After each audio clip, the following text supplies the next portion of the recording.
A judge sentences two innocent black twins to death, without a shred of real evidence, no DNA, no motive. Just a courtroom stacked against them, and a system that's been waiting to swallow them whole. But with seconds left before their execution, they make one final call to their estranged father, who just happens to be the U.S. Attorney General. What he uncovers about the judge, the trial, and a secret society buried deep in the law will shock the entire nation. How far will a father go to save the children he once left behind? Before we get into the story, comment below where in the world you are watching from today. And if you like this story, don't forget to subscribe. The morning sun painted long shadows across Pine Bluff's quiet streets as Naomi and Normani Grant pedaled their bikes through their neighborhood. The familiar scent of magnolia blossoms filled the air, mixing with the smell of fresh bread from Ms. Jenkins's kitchen window. "Race you to the center," Normani called out, pushing ahead on his blue bicycle. Naomi laughed, her braids bouncing as she caught up. "You know I always win." "That's because you cheat," Normani shot back with a grin. Their playful banter echoed through the streets lined with modest homes, many sporting well-tended gardens and American flags. As they approached the community center, their laughter faded into a comfortable silence. The building's wall bore their mother's last gift to Pine Bluff, a stunning mural depicting children of all colors holding hands beneath a rainbow. The words, "Unity through love," flowed across the top in elegant script. Naomi caught Normani staring at it, his eyes soft with memory. "She'd be proud of us," she said quietly, reaching for his hand.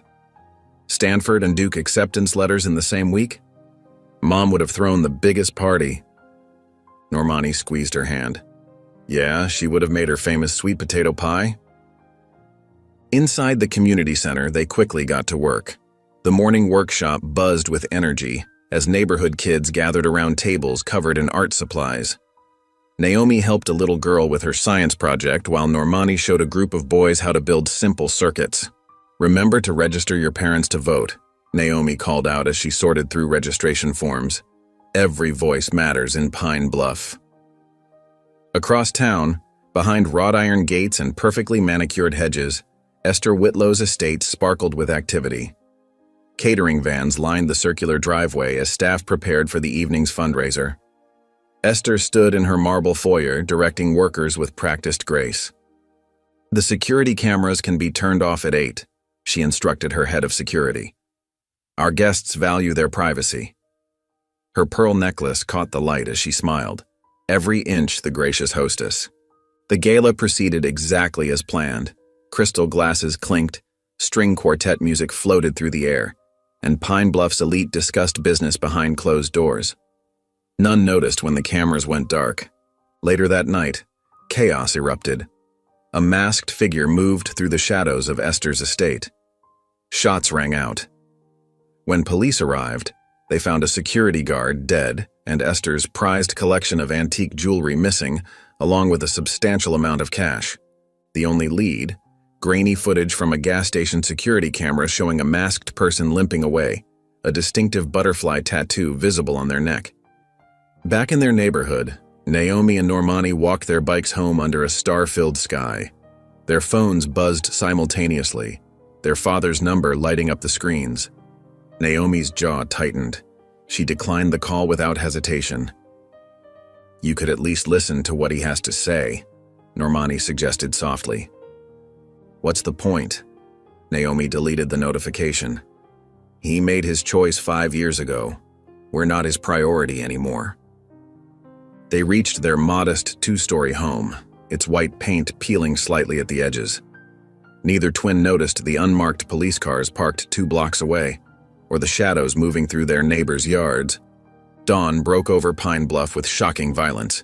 The twins' bedroom doors burst open simultaneously, flashlight beams cutting through the darkness. "Police! Hands where we can see them!"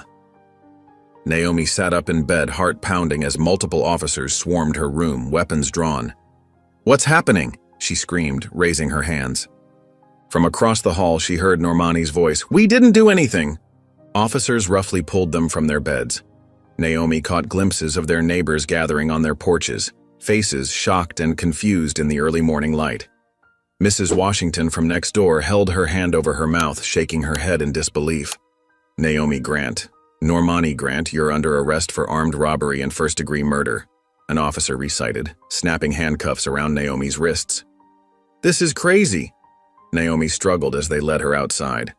We need a lawyer. We have rights. She watched helplessly as two officers slammed Normani against a squad car, her brother's face contorted in pain. The sound that tore from her throat was primal, filled with rage and fear. Get off him! Normani. The squad car's door slammed shut on her brother's terrified face, and Naomi's scream echoed through the neighborhood where they'd grown up, where their mother's mural still watched over the community, where their dreams of college and future success had moments ago seemed so certain.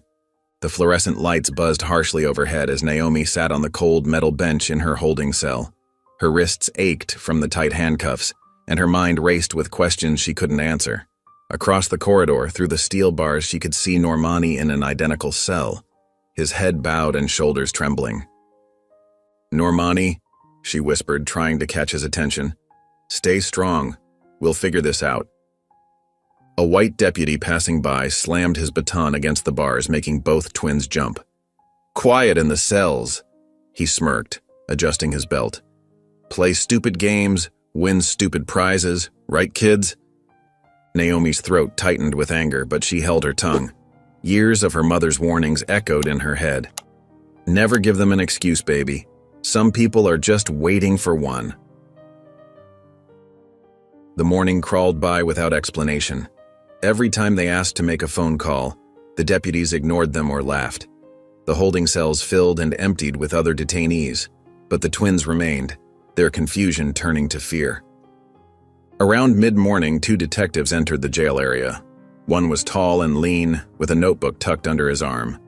The other was shorter, with a coffee stain on his wrinkled tie. They took Normani first. No, Naomi protested, pressing against the bars.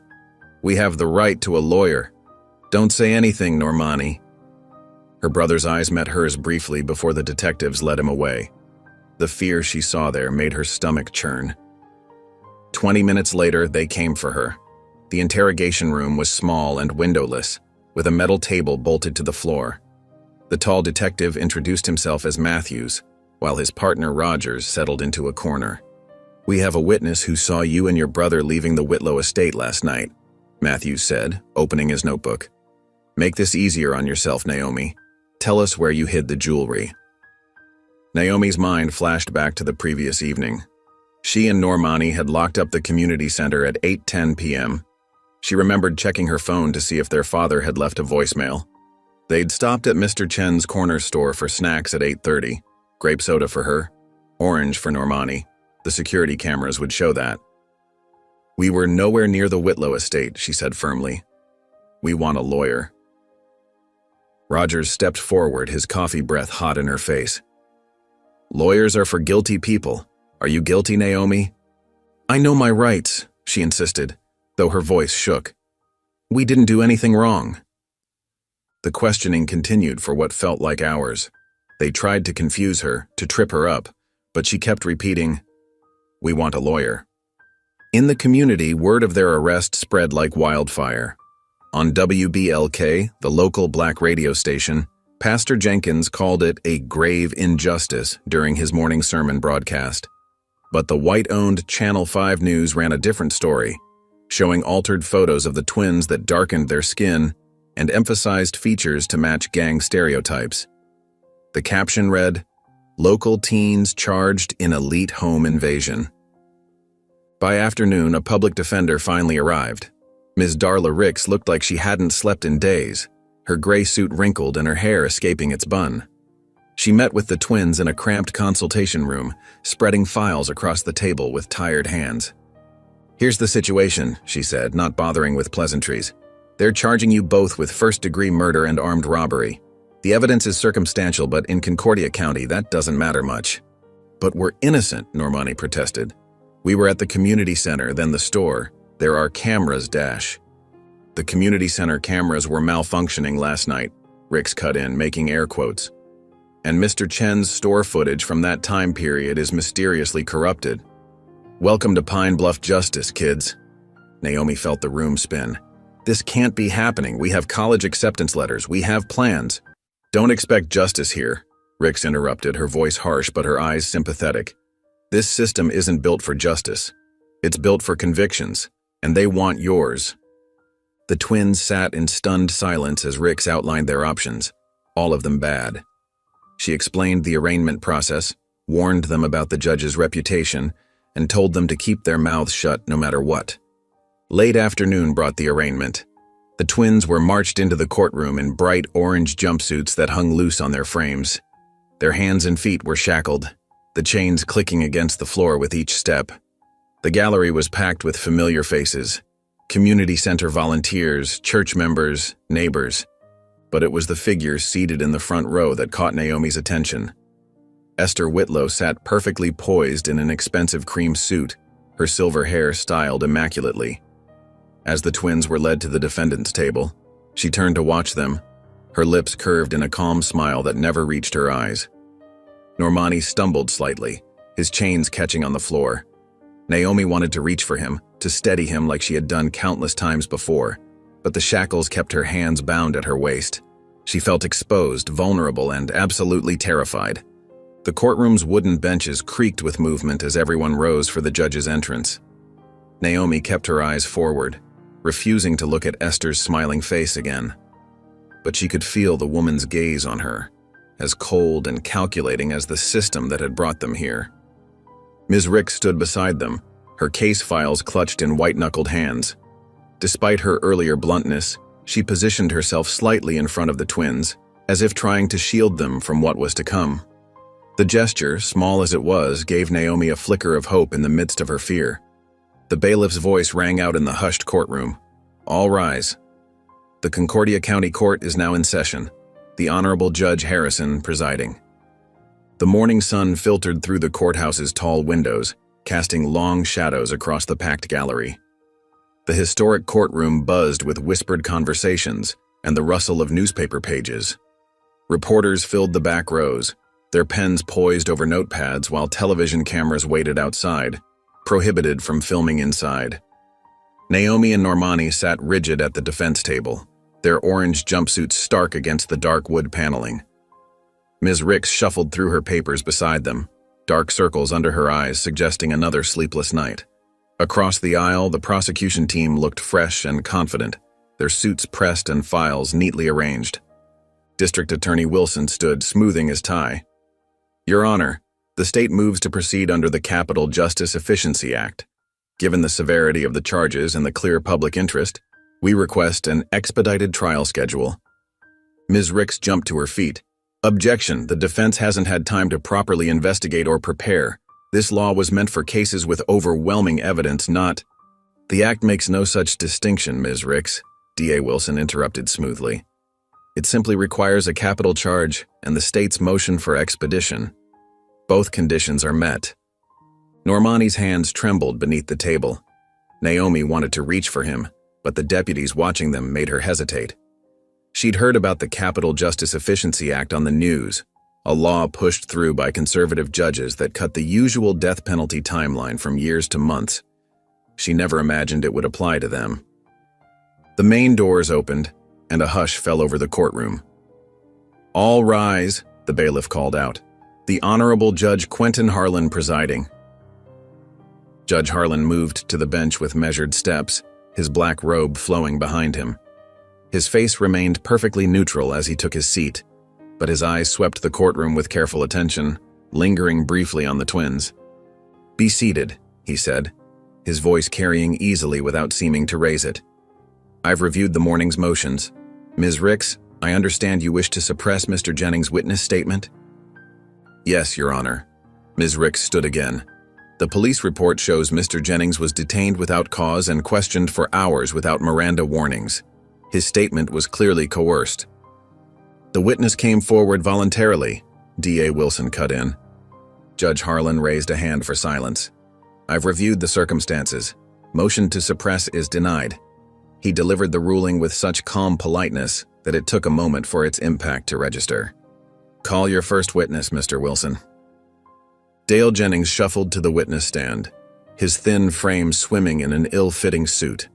His eyes darted around the courtroom, never settling in one place for long. After being sworn in, he perched on the edge of the witness chair like he might bolt at any moment. "Mr. Jennings," Wilson began, "where were you on the night of April 15th?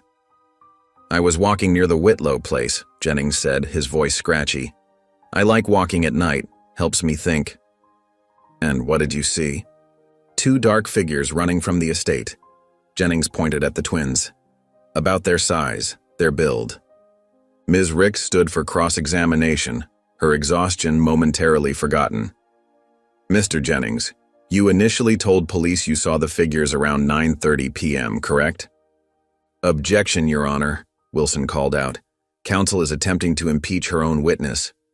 "Sustained," Judge Harlan said smoothly, though Ms. Ricks had done nothing of the sort. She tried a different approach. "What was the lighting like that night, Mr. Jennings?" "Good enough to see, there were lights. But in your statement to police, you said it was too dark to make out any features. Which is it?" "Objection, badgering the witness," Wilson said. "Sustained." Judge Harlan's voice remained pleasant, but his eyes hardened. "Move along, Ms. Ricks." The pattern continued through the cross-examination. Every time Ms. Ricks pointed out a contradiction in Jennings's testimony, an objection would be sustained. When she tried to question his history of drug use, Judge Harlan shut her down completely. The defense's turn came after lunch. Ms. Rollins, the community center director, took the stand. Her gray hair was pulled back severely, and her hands clasped tightly in her lap as she testified. "Naomi and Normani were at the center until 8:10 p.m., she stated firmly. "I personally watched them lock up. They've volunteered with us for years, model citizens, both of them." "And you're certain of the time?" Ms. Ricks asked. "Absolutely. I had to log it in our system for insurance purposes. They left heading toward Chen's store like they always do." Her testimony was clear and unwavering, but Naomi noticed Judge Harlan watching Ms. Rollins with an unsettling intensity. When court adjourned for the day, two deputies approached Ms. Rollins in the hallway. "Ma'am, we have a warrant for an unpaid parking ticket from 2019, one said, producing a paper. "That's ridiculous," Ms. Rollins protested. "I've never had a parking ticket in my life." But the deputies led her away anyway, her indignant voice fading down the corridor. Naomi and Normani exchanged frightened glances as they were led back to their holding cells. They both understood what it meant. Anyone who tried to help them would face consequences. The courthouse emptied slowly, people filtering out into the warm evening air. News vans idled at the curb, reporters doing their stand-ups for the evening news. But in a quiet corner of the second floor, two men stood in conversation, their voices low. Charles Finch, his silver hair catching the last sunlight through the window, leaned close to Judge Harlan. "One clean conviction," he murmured. "That's all we need to hold the line." Judge Harlan nodded grimly, his usually pleasant expression replaced by something harder. The two men stood in silence for a moment, the weight of their words hanging in the air between them. The evening brought a heavy silence to the county jail, broken only by the distant sound of doors clanging and guards' boots on concrete. In their separate cells across the narrow hallway, Naomi and Normani lay on their thin mattresses, close enough to whisper but too far to touch. The harsh overhead lights had dimmed for the night, casting long shadows across the cold floor between them. "Remember how Mom used to make us hot chocolate after school?" Normani's voice was soft, barely carrying across the space between them. "With those tiny marshmallows she'd hide in the back of the pantry?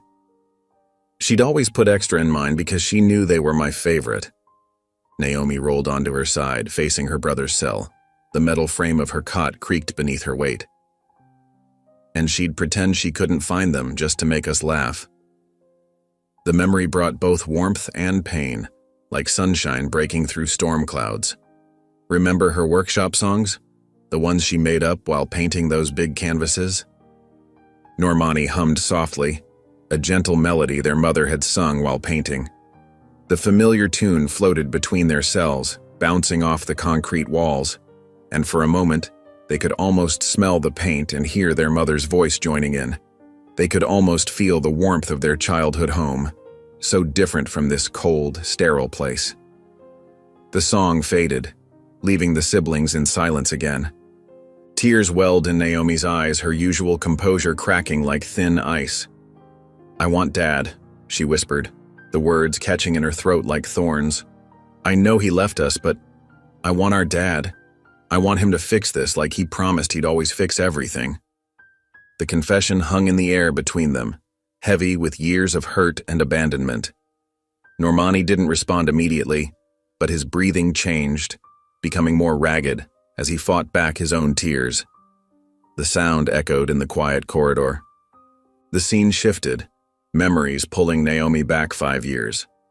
She stood in a crowd outside the courthouse, 14 years old, and trying to be brave despite the hole in her heart.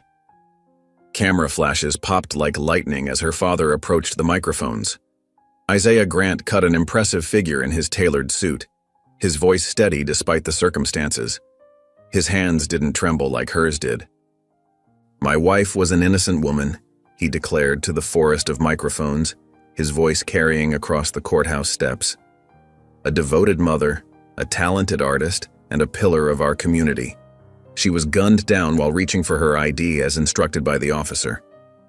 He paused, his jaw tightening, a muscle working in his cheek.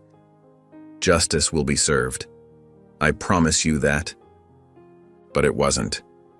Naomi watched her father slip into a sleek black car moments later, choosing his political career over a public fight for her mother. The last glimpse she had of him that day was his silhouette through the tinted windows as the car pulled away, leaving her and Normani standing alone on the courthouse steps with relatives they barely knew. Back in the present, harsh fluorescent lights flickered in the jail's interview room, casting an unhealthy pallor over everyone's skin. Ms. Ricks spread photos across the metal table, her face drawn with exhaustion and frustration. Dark circles shadowed her eyes and her suit looked like she'd slept in it.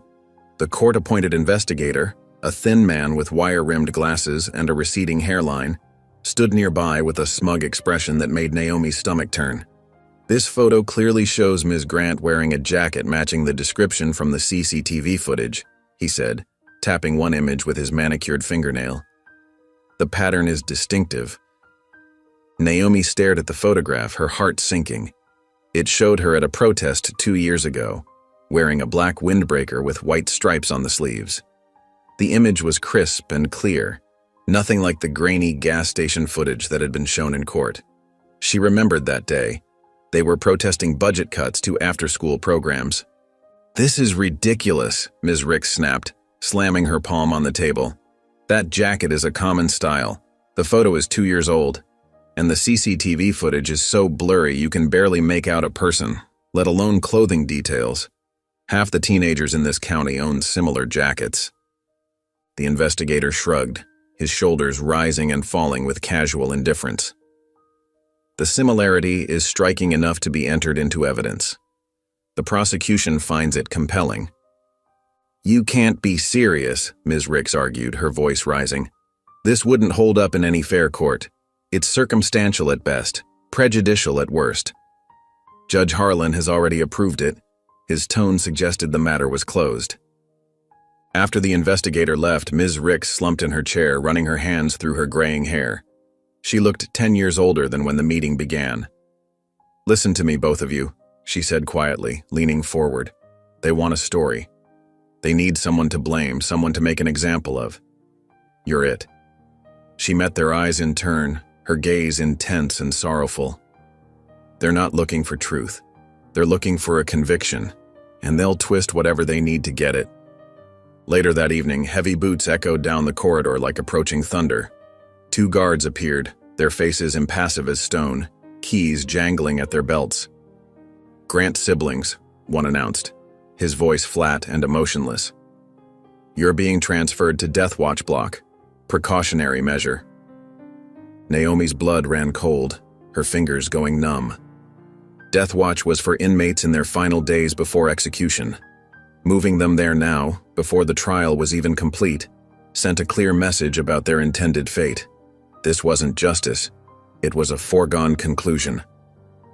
The siblings were led out in shackles, the metal biting into their wrists and ankles, their orange jumpsuits bright under the harsh lights like warning signs.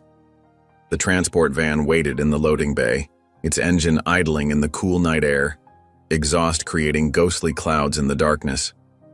Before they could be loaded inside, Naomi spoke up, summoning every ounce of courage she had left. "Please," she said, her voice steady despite her fear. "I need to make one phone call. Just one." The deputies exchanged looks, a silent conversation passing between them. Seconds stretched into minutes as they considered her request, the only sound the rumble of the van's engine and the distant slam of doors. Finally, one of them pulled out a cell phone and held it out to her cuffed hands. "Make it quick," he muttered. With trembling fingers, Naomi dialed the number she'd memorized years ago, but never used. It rang once, twice, 3 times. Her heart pounded with each ring, a desperate drumbeat of hope and fear. Then, a click. "Dad." Her voice cracked, the single word carrying years of pain and need. "It's me. They're going to kill us." The fluorescent lights of the Department of Justice press room cast harsh shadows across Isaiah Grant's face as he concluded his remarks on international cybercrime. His voice carried the practiced authority of a seasoned federal official, steady and measured. "Thank you for your attention. We'll take no further questions at this time." Isaiah gathered his papers, nodding to the assembled reporters with practiced politeness. As the press corps filed out, his assistant Marcus approached with quick steps, a yellow sticky note held between his fingers. "Sir, this came in during the briefing." He handed the note to Isaiah, who read it with tired eyes that suddenly widened. "Voicemail from Naomi Grant. Urgent." Isaiah's hand trembled slightly as he held the paper. The carefully constructed walls of his professional demeanor cracked, revealing a flash of raw emotion. 4 years, 3 months, and 16 days since he'd last heard from either of his children. Not that he was counting.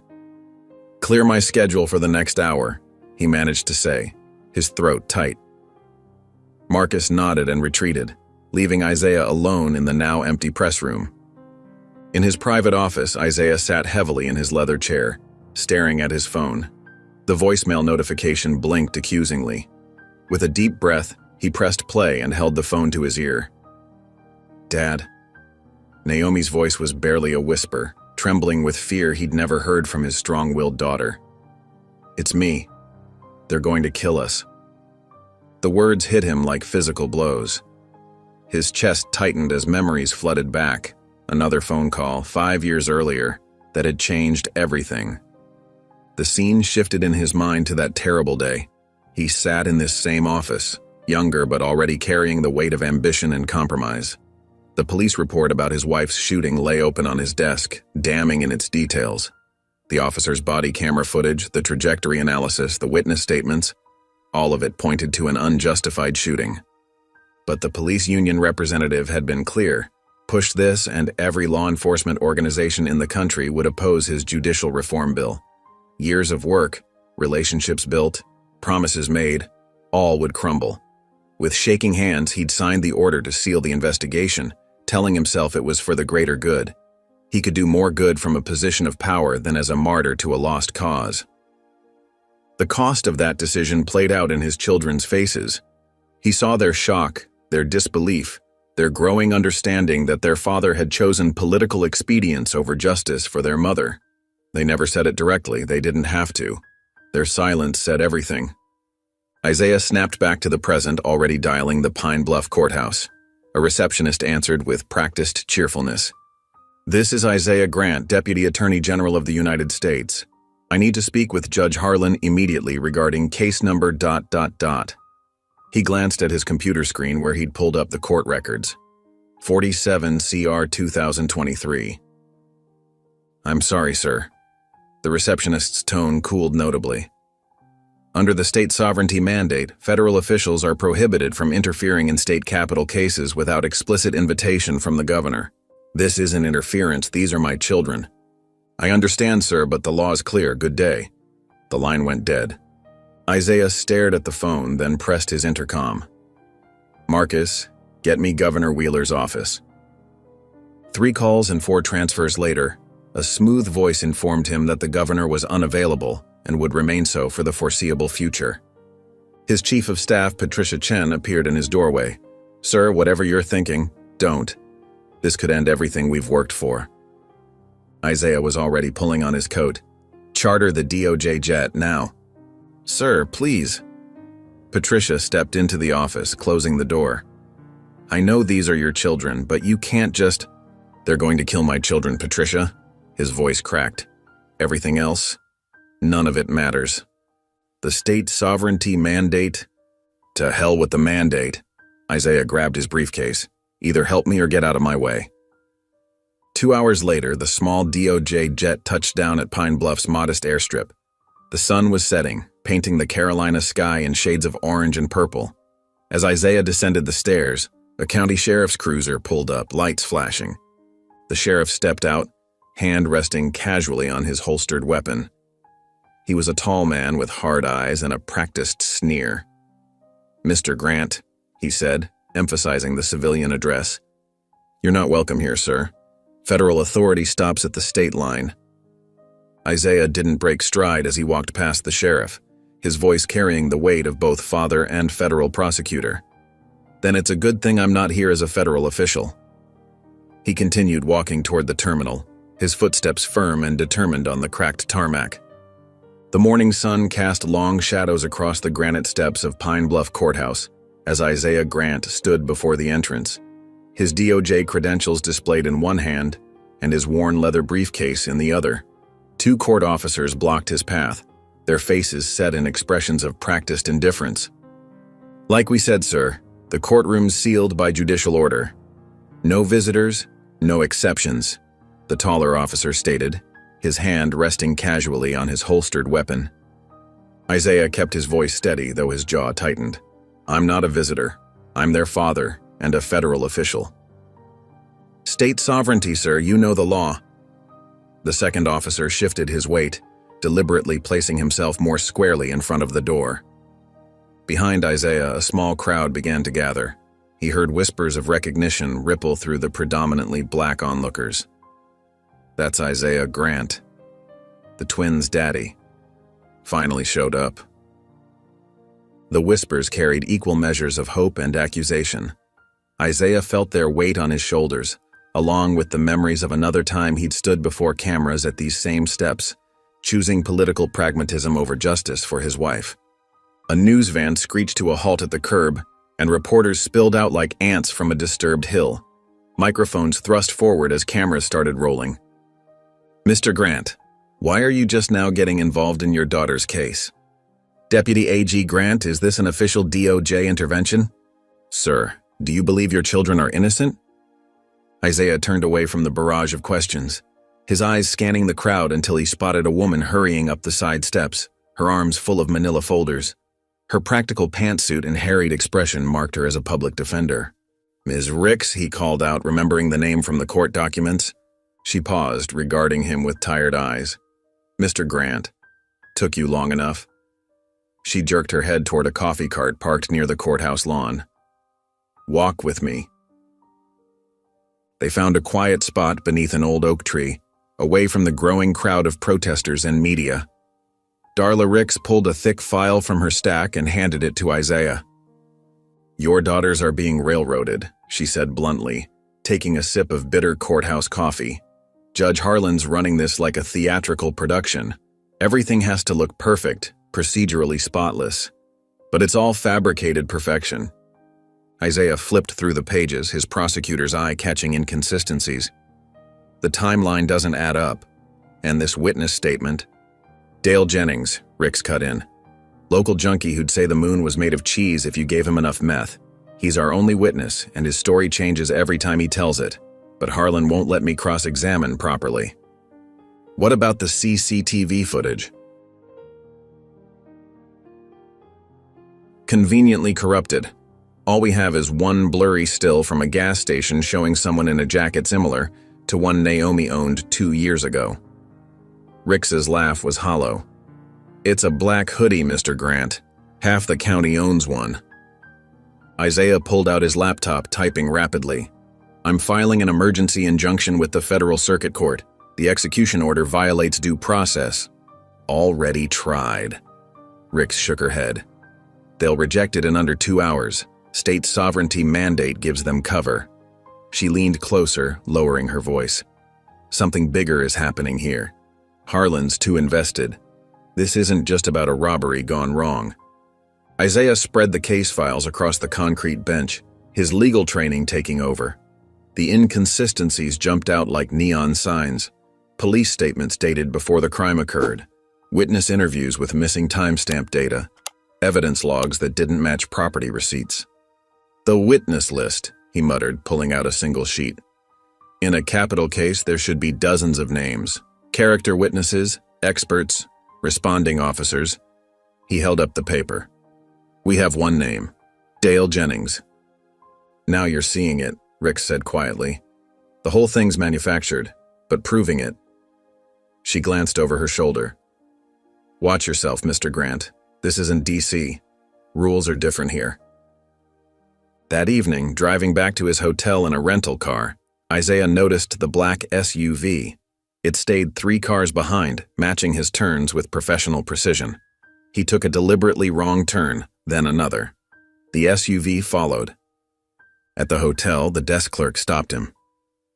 Everything all right with your room, sir? Maintenance was called up there about an hour ago. Isaiah hadn't called maintenance. He took the stairs instead of the elevator, pushing open his floor's door carefully. The hall was empty, but his room door was slightly ajar. Inside, everything looked untouched, but he'd been in law enforcement long enough to recognize a professional search. The message was clear: back off. But they didn't know Isaiah Grant. Not really. They knew the politician, the compromiser, the man who'd chosen career over conscience once before. But they didn't know the father who'd spent sleepless nights memorizing constitutional law, who'd earned his reputation as a legal prodigy, long before he became a political player. As midnight approached, Isaiah sat alone on the courthouse steps, a flashlight between his teeth as he pored over scanned copies of Carolina's original state constitution. Around him, the last protesters had drifted away, leaving only the occasional police cruiser passing by, its occupants watching him with suspicious eyes. Page after page, amendment after amendment, he searched for anything: a procedural requirement, a jurisdictional clause, an overlooked protection that might save his daughters. His fingers traced the faded text as if he could absorb its secrets through touch alone. The old granite steps were cold and hard beneath him, but Isaiah barely noticed. His world had narrowed to the cone of his flashlight beam, and the desperate hope that somewhere in these yellowed pages lay salvation for Naomi and Normani. The ancient brass door handle of the Pine Bluff Historical Society creaked as Isaiah turned it, stepping into a dimly lit foyer that smelled of old books and furniture polish. The building had once been a plantation manor, its walls now lined with carefully preserved documents instead of portraits of slave owners. Been wondering when you'd show up here, a gravelly voice called from behind a mahogany desk. Mr. Booker, the night archivist, peered at Isaiah over wire-rimmed glasses. His weathered face bore the lines of someone who'd seen too much history repeat itself. You knew I was coming? Isaiah asked, his briefcase heavy with futile legal motions. Your daddy used to come here too back in '65. Same look in his eyes, like a man searching for justice in a place that buries it deep. Booker stood slowly, his joints protesting. Follow me. They walked through narrow corridors lined with filing cabinets and glass display cases. Their footsteps echoed on the hardwood floors, stirring dust motes that danced in the dim light of aging fluorescent tubes. Your girls, Booker said quietly. They volunteer at the community center, help the little ones with reading, just like their mama did. He glanced back at Isaiah. Shame you weren't around to see it. The word stung, but Isaiah couldn't argue. He'd chosen his battles poorly over the years, always telling himself the next fight would be the one where he'd take a stand. Booker led him to a secured room at the back of the building. The brass nameplate read, Restricted Archives, Staff Only. Inside, floor-to-ceiling shelves held leather-bound volumes and acid-free boxes. They buried more than bones in this town, Booker said, running his fingers along spines until he found what he wanted. He pulled out a massive leather-bound book, its pages yellowed with age. 1837 Legal Codex, Back when some white folks still had a conscience about what was happening. Isaiah took the heavy volume, careful with its fragile binding. What am I looking for? Judge Silas Wren. Booker's voice dropped lower. He wrote things into law they didn't want written, things they tried to bury so deep, most folks forgot they existed. He pointed to a reading desk beneath a green-shaded lamp. Take your time, I'll keep watch. For hours, Isaiah pored over the ancient legal text. His eyes burned from strain, but he couldn't stop. The language was dense, filled with archaic legal terms and references to long-forgotten statutes. Then, near midnight, he found it. Retroactive judicial inversion, he whispered, tracing the words with his finger. The clause, written in Judge Wren's precise handwriting, laid out a legal mechanism that seemed almost too perfect. Capital convictions could be reversed retroactively if proved racially biased. Isaiah's heart raced as he read the requirements. The petitioner had to present the case in open court with 3 seated judges present, including one from the original sentencing circuit. It was a brilliant legal construction designed to prevent any single judge from blocking justice through procedural tricks. Mr. Booker, he called out softly. What happened to Judge Wren? The old archivist shuffled back in carrying a manila folder. Thought you might ask. He spread newspaper clippings across the desk. Disappeared in 1838.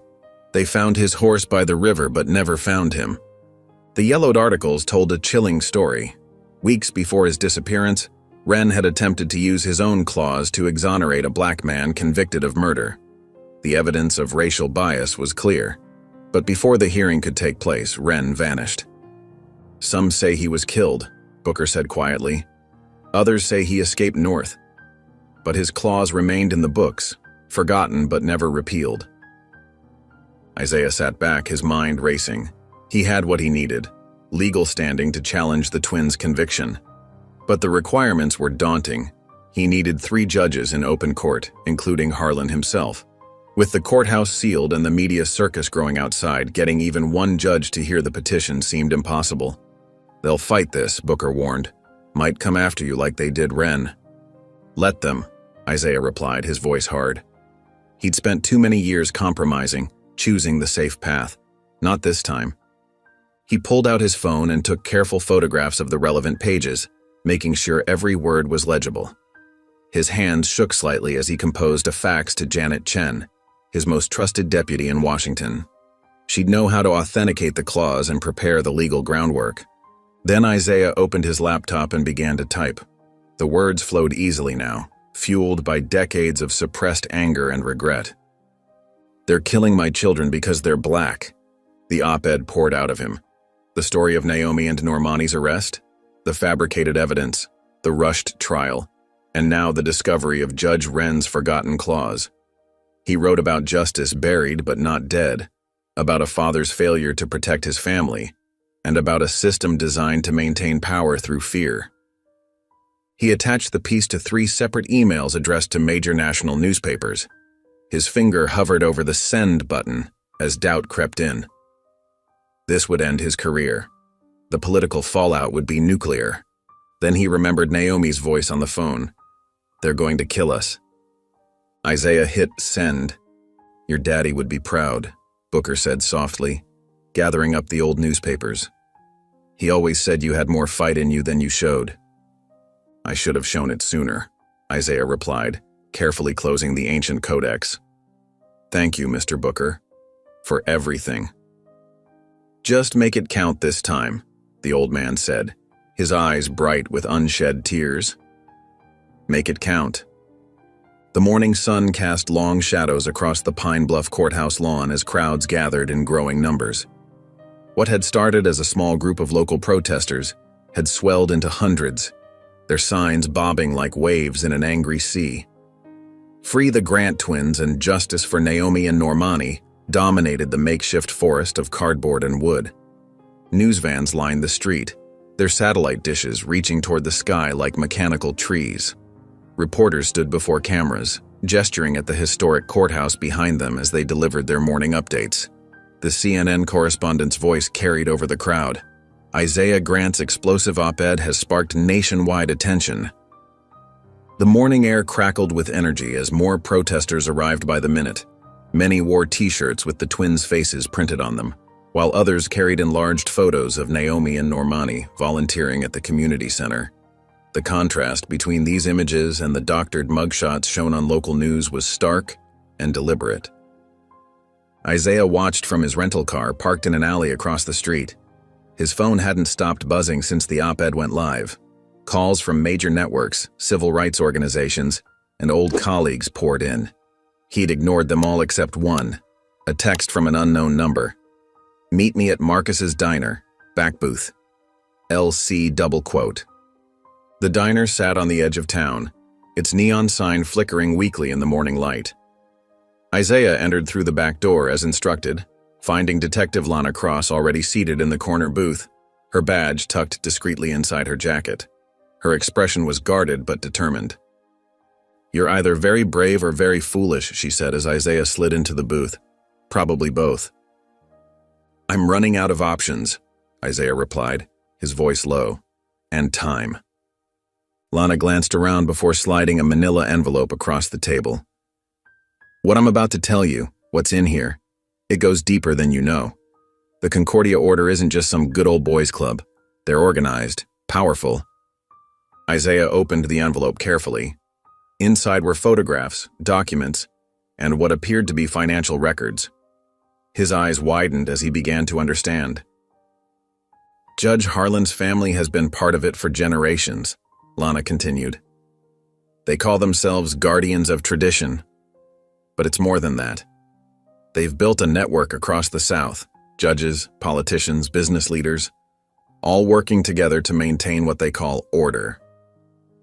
Isaiah studied a photograph of Judge Harlan at what appeared to be a private ceremony, wearing an ornate ring with a distinctive symbol. "And Esther Whitlow?" "She's their banker," Lana said, her voice bitter. "Funds everything through a maze of shell companies and foundations. Private prisons, judicial training programs, lobbying firms, all designed to keep the system working in their favor." The waitress approached and they fell silent until she passed. Isaiah's coffee sat untouched, growing cold. "My father was convicted in '92, Lana said quietly. "A Concordia judge. Same pattern, rushed trial, manufactured evidence. He died in prison last year." Isaiah met her eyes, seeing the same pain he felt reflected there. "Why help me now?" "Because they're getting bolder. The twins' case, it's not just about punishment, it's a message. They're showing what happens when people start questioning the order of things." Back at the prison, Naomi and Normani sat in their new cells in the execution wing. The fluorescent lights never turned off here, creating an endless, artificial day.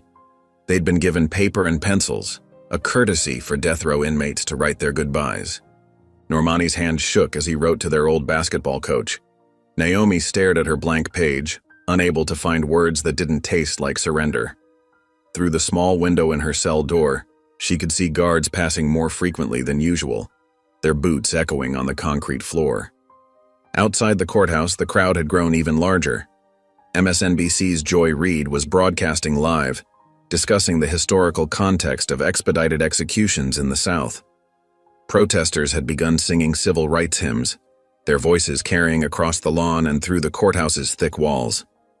Isaiah parked his car and walked toward the crowd, Lana's envelope secure in his briefcase.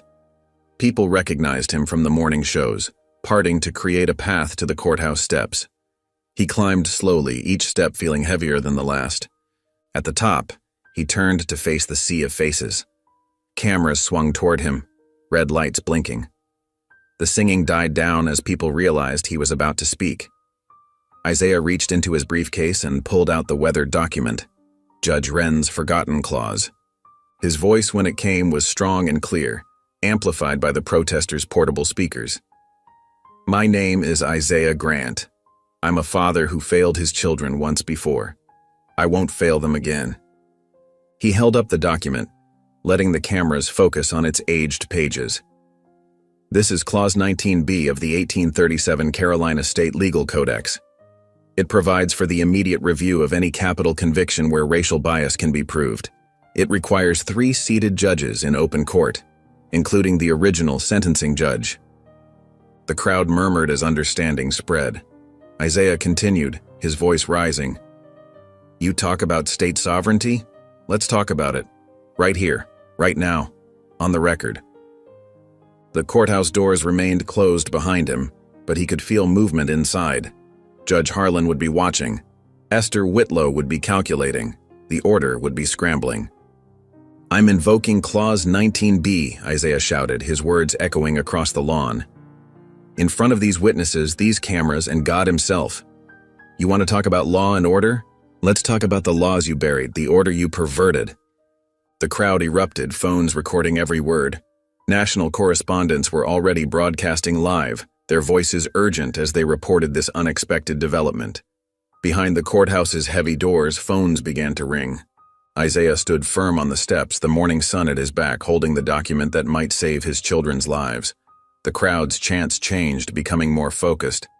Invoke 19B. Invoke 19B. The midday sun beat down on the courthouse steps as Isaiah Grant stood behind a hastily assembled podium. News cameras formed a half circle around him, their red recording lights blinking steadily like watchful eyes. The crowd that had been chanting fell silent, hanging on his every word as he carefully unfolded the aged document, the air thick with anticipation and hope. Isaiah's hands trembled slightly as he smoothed the yellowed pages, the weight of history pressing against his fingertips. Microphones captured the soft rustle of the ancient paper, amplifying the sound across the hushed gathering. He cleared his throat and began reading, his voice carrying clearly across the courthouse plaza, strong despite the emotion threatening to crack it. From the Carolina State Legal Codex of 1837, Clause 19B, as written by Judge Silas Wren, Isaiah began, each word deliberate and measured. This court shall be compelled to retroactive review in all cases where evidence suggests conviction was driven by racial disproportionality in sentencing. His finger traced each word as he read, ensuring perfect accuracy, feeling the power of these forgotten words come alive after nearly 2 centuries of neglect. The courthouse doors suddenly swung open with a dramatic creak that echoed across the plaza. A cluster of clerks and legal assistants emerged, phones pressed to their ears, faces flushed with urgency. They huddled near the entrance, speaking in urgent whispers, occasionally glancing nervously at the growing crowd. Inside, through the open doors, more commotion was visible as staff members hurried through the marble halls, papers clutched in white-knuckled hands. Judge Harlan appeared at his chamber window, his normally composed face showing clear distress, the carefully maintained mask of judicial impartiality slipping away. He yanked a phone from his desk, jabbing at the buttons while gesturing sharply with his free hand, his mouth forming words that seemed more like commands than conversation. Even through the thick glass, his agitation was evident to the crowds below, who pointed and whispered at this unusual display. Within an hour, official notice arrived. Judge Harlan had been formally subpoenaed under state law to preside over the Clause 19B hearing. The document was delivered by a young clerk whose freckled face betrayed both terror and excitement, his hands shaking slightly as he carried the official papers across the courthouse lobby. He looked both terrified and thrilled to be part of such a historic moment, his eyes wide with the understanding that he was witnessing something that would be written about in textbooks. Your Honor must either comply with the hearing requirement or formally recuse himself, the clerk announced, reading from the official notice, his voice cracking slightly with nervousness. Recusal would constitute admission of bias in the original proceedings. Judge Harlan stood in his doorway, jaw clenched so tightly a muscle twitched in his cheek as he accepted the paper with stiff fingers. His carefully maintained veneer of calm cracked slightly as he realized the trap he was in, caught between 2 impossible choices. To refuse would confirm everything Isaiah alleged, laying bare his prejudices for all to see. To comply meant facing public scrutiny of his connection to the Concordia Order, risking everything he'd built over decades. By early afternoon, the judicial quorum was taking shape, each arrival adding to the tension in the air. Judge Mallory arrived first, her dark skin gleaming in the sunlight as she strode purposefully through the crowd, her head held high despite the whispers that followed her. A moderate known for her careful adherence to constitutional law, she nodded briefly to the protesters as she entered the courthouse, her expression giving nothing away but her eyes taking in everything. Judge Kenrick followed soon after, looking distinctly uncomfortable with the media attention, his shoulders hunched as if trying to make himself smaller. His reputation as a reluctant moderate preceded him, a man who preferred the quiet of chambers to the chaos of public controversy. He kept his eyes down, clutching his briefcase like a shield as he hurried up the steps, nearly stumbling in his haste to escape the shouted questions. The state's Attorney General, Maxwell Porter, arrived in a black SUV with tinted windows that reflected the faces of the crowd like a dark mirror. He emerged wearing a sharp suit and a thunderous expression, his silver hair catching the sunlight. Porter was a known Concordia ally, and his attempts to block the hearing began immediately, his voice booming across the courthouse steps. "This is procedurally irregular," Porter announced to the assembled press, his hands chopping the air for emphasis. "Modern legislation clearly outlines the appeals process for capital cases. We cannot allow 100-year-old clauses to override current law. This is nothing but a desperate last-minute stunt." But Porter's arguments fell flat against the historical supremacy of constitutional clauses, his words dissolving like sugar in rain. The state's own legal scholars, hastily consulted over emergency conference calls, confirmed that founding documents held precedence over subsequent legislation. The hearing was set for 9 a.m. the following morning, the time written in bold letters on the official notice posted on the courthouse door. Inside the prison, the atmosphere grew tenser by the hour, hope and dread battling in every cell and corridor. The warden received a sealed envelope bearing the distinctive Concordia seal, delivered by a courier who wouldn't meet his eyes. Inside was a simple directive: prepare the chair as scheduled. The message was clear. The order expected the hearing to fail and the executions to proceed without interruption. Guards delivered fresh paper and pencils to Naomi and Normani's cells. The items passed through the bars with uncommon gentleness. "Final statements," one guard explained gruffly, avoiding eye contact as if ashamed. "Required procedure." Naomi sat on her narrow bunk, pencil hovering over the blank page, words failing her for perhaps the first time in her life. How could anyone summarize their life knowing it might end tomorrow? What comfort could she offer to those she'd leave behind? Across the hall, she could hear Normani's pencil scratching steadily against paper, interrupted occasionally by quiet sniffles that broke her heart anew with each one. As evening approached, Isaiah found himself walking through the old graveyard behind the courthouse, drawn there by some instinct he couldn't name. The setting sun cast long shadows between the weathered headstones, painting everything in shades of amber and gold. Spanish moss hung like gray curtains from ancient oak trees, swaying gently in the warm breeze, whispering secrets of the past. His feet carried him deeper into the cemetery, past crumbling monuments and tilting markers, some so old the names had been worn away by centuries of rain and wind. Something drew him toward the back corner, where the oldest graves lay half-hidden in tall grass, forgotten by all but the most dedicated historians.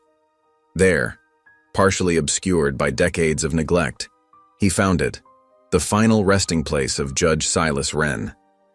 The tombstone was cracked down the middle, as if struck by lightning or deliberately vandalized, a jagged line splitting the marker like a wound that wouldn't heal. Isaiah knelt in the grass, brushing away moss and dirt with gentle fingers to reveal the inscription. The words emerged slowly. "Justice delayed is justice denied," a final statement from a man who had tried to change history. He traced the letters with his finger, feeling the weight of history beneath his touch, a connection spanning generations. Here lay the man who had written Clause 19B, who had tried to build fairness into an unfair system, who had disappeared mysteriously after attempting to save another black man's life using the very same clause, his body found weeks later under circumstances never fully explained. Isaiah remained kneeling before the grave as darkness settled over the cemetery, stars appearing one by one in the velvet sky above.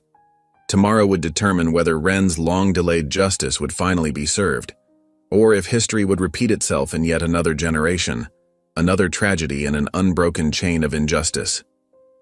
The morning sun cast long shadows across the Pine Bluff courthouse steps as tension filled the air. By 8:45 a.m., the historic building had become the epicenter of a brewing storm. Armed militia members, their faces set in grim determination, formed a tight perimeter around the courthouse. Some wore patches bearing the distinctive Concordia insignia, a scales of justice wrapped in thorny vines. Protesters pressed against makeshift barriers, their chants echoing off the courthouse's marble facade. "No more lies. Open your eyes." The rhythm of their voices carried across the square, mixing with the mechanical whir of news cameras and the steady thrum of helicopter blades overhead. National media trucks lined the street, their satellite dishes pointed skyward like metal flowers seeking the sun. Reporters stood before their cameras, speaking rapidly into microphones as they gestured to the growing crowd behind them. Inside the courthouse, the air felt thick with anticipation. The gallery was packed, with observers squeezed shoulder to shoulder on the wooden benches. Isaiah Grant stood at the defense table, his dark suit crisp despite the humid morning. He arranged his documents with careful precision, each motion deliberate and controlled. When Isaiah rose to present his opening argument, the room fell silent. His voice, steady and clear, filled the courtroom. "Your Honors, what we have before us is not merely a case of wrongful conviction.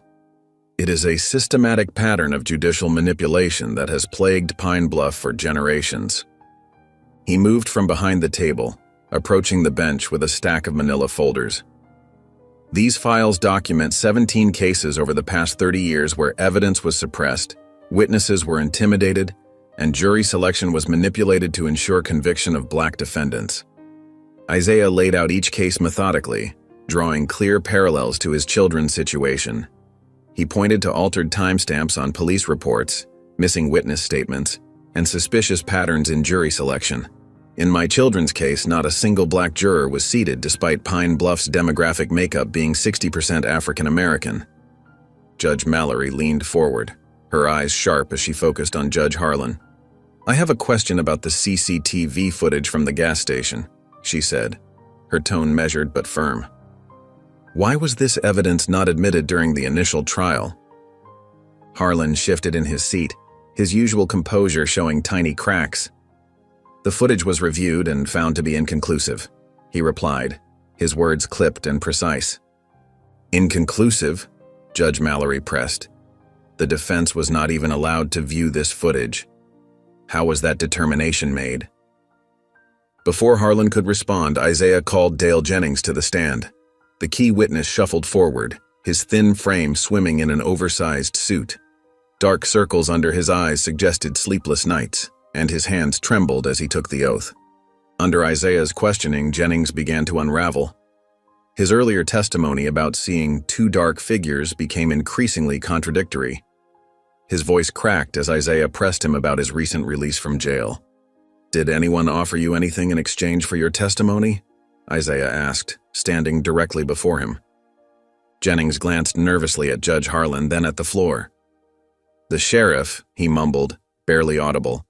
"He gave me $500 and said he'd help fix my parole situation." The gallery erupted in murmurs. Judge Mallory struck her gavel once, restoring order. Meanwhile, in the death row wing of Pine Bluff Prison, Normani Grant paced his tiny cell. 3 days without sleep had left him disconnected from reality. The concrete walls seemed to pulse and shift, and shadows danced in the corners of his vision. In his mind, he was back in the moment of his mother's death. The sound of gunshots echoed in his ears, mixing with the present-day clang of prison doors. "Mom?" he whispered to the empty cell. "Mom? I can't breathe." Across the hall, Naomi sat cross-legged on her bunk, her back straight, eyes focused. She had heard Normani's whispers, his confused mumbling, but forced herself to remain clear-headed. If their father's legal strategy failed, she would need to step up. She began mentally rehearsing arguments, preparing herself to fight for both their lives. Back in the courtroom, the atmosphere grew even tenser as Judge Harlan was called to the stand. For the first time since the trial began, he appeared genuinely unsettled.